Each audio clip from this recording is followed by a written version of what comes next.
Just like minis, a battle map is a useful tool for bringing the action out of your head and putting it on the table. Let's talk about those.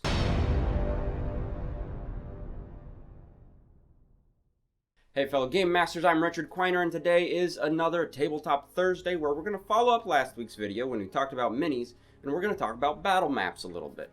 A battle map, as I just explained, is just a thing that goes on the table that displays the area that you're playing in, gives you a scale that works with your minis, and lets you and the players move around your pieces in the area, much like a board game. The battle map industry is huge, and there are tons of companies vying for your money. So I just wanted to talk about a couple of these to let you know what's out there. First up, from the publisher of Pathfinder, Paizo, they created several dry erase maps that are kind of a thick cardstock that have been laminated a little bit, and you can draw on them with the marker, and they fold up and store away pretty easily. They come in blank pages, and they also come in art pages where they have actual towns or locations designed and printed on these sheets. The plus side of these sheets is they're cheap, they store very easily, they hide away, and you can fold them up and put them on a bookshelf or in a box wherever you need them. The downside of these is because they fold up, they form creases, which when you lay it out flat on the surface, it doesn't lay flat all the way, all the time. So that's kind of a downside. For me, that's just an annoying thing if I have to use that and I have to just like squish the crease down a little bit to make sure it stays flat. Other people might not mind it so much, but that's just my one nitpick of these. But they are really good maps. They are dry erase, so they clean up real easily if you use a dry erase marker, and they're pretty cheap for the product. Next, other companies have created more vinyl-based wet erase maps. So they're vinyl, so they roll up, they lay a lot flatter, and they're a little more durable than paper and laminated paper. But they are wet erase, so you do have to use some moisture to get rid of the markers that you leave on them. I have not seen these with actual locations printed on them. I've only seen blank ones with a grid, like a square grid that you can use. Being wet erase is kind of nice because that means your marks won't get smudged up on the table. The downside of it is you're going to have to get out the spray to clean it up between locations.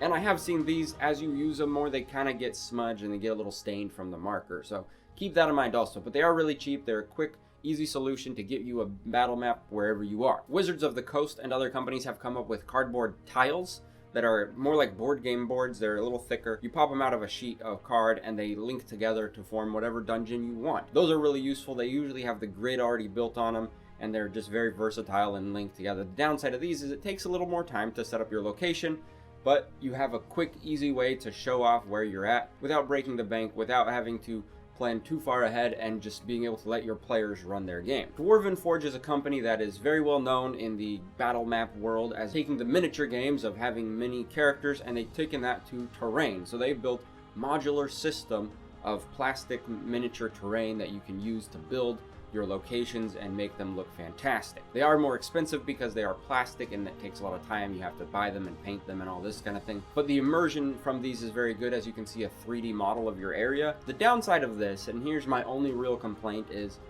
I have not been in a game where I know what the players are doing all the way through the end. So for me, using a Dwarven Forge thing, I would have to be able to work on the fly, and that's a lot harder with Dwarven Forge because you really need to take time. If you want something good on the table, you got to take the time and build it beforehand and just really hope that your players go the route that you think they will or hope they will. The other side, this can really help if you lead your players into a location, let's say a boss fight, and you end your session and you know as a fact that the next session is the boss fight.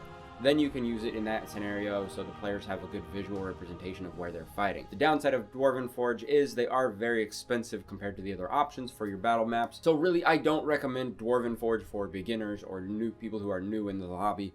Wait a little bit, find if you enjoy it or not, and then get into it later. And the last option I wanted to talk about, there are more options out there, but the last thing I wanted to share with you is the DIY lifestyle of making your own terrain.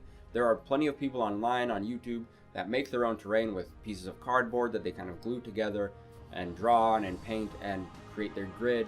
And they can do you can do some really good artwork very simply using just cardboard. So if you really want to have some 3D terrain that you can use in your games, I highly recommend going the DIY route. It takes a little more time because you have to make it. It doesn't really cost much to get a cardboard box. You just have to find one and then you can cut it up and use it to make your terrain. It's a very neat process. I've done it a couple times. Haven't got to use my tiles yet, but I still like the idea behind making my own. In Photoshop or Dungeonographer, you can create your own dungeons as well and your own maps that you can then print off at whatever scale you want. So consider that also as another viable option for your games. And the last thing I wanted to say is, just like in my miniature video, are they really necessary? Do you need a battle map to play Dungeons and Dragons or Pathfinder?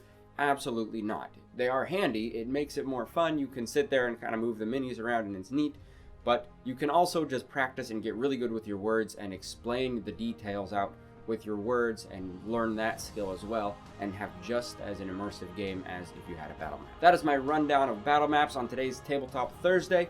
I hope you like it. If you did, leave a like down below, hit the subscribe button, hit the share button if you want someone to watch this, and come back next time. I've been Richard Quiner. Thank you for watching.